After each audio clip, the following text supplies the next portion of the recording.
आत्माओं का प्रेम, एक डरावनी प्रेम कहानी। भाग 1। गांव के बाहर एक वीरान हवेली थी जिसे लोग प्रेमी आत्माओं का घर कहते थे। कहते हैं वहां कभी रवि और सुमन मिला करते थे, मगर एक दर्दनाक हादसे के बाद सुमन की मौत हो गई। रवि, जो सुमन से बेइंतहा प्यार करता था, उसे भूल नहीं पाया और रोज रात उस हवेली में जाने लगा। गांव के बुजुर्गों का कहना था कि सुमन की आत्मा अब भी हवेली में भटकती है और जो भी वहां जाता है वो कभी पहले जैसा नहीं रहता। लेकिन रवि को इन कहानियों पर यकीन नहीं था। रात का रहस्य एक रात, जब चांद बादलों के पीछे छिपा हुआ था, रवि हवेली के अंदर गया।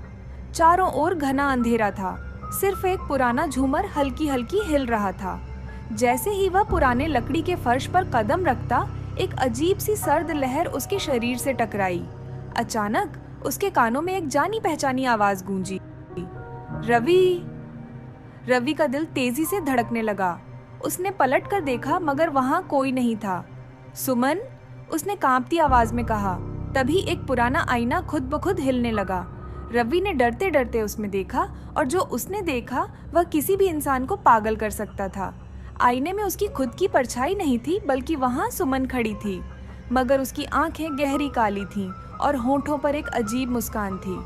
तुम्हें आने में देर हो गई रवि, सुमन की परछाई फुसफुसाई। रवि की सांसें थम गईं। यह सुमन की आत्मा थी या कुछ और? क्या रवि अब इस हवेली से बाहर निकल पाएगा?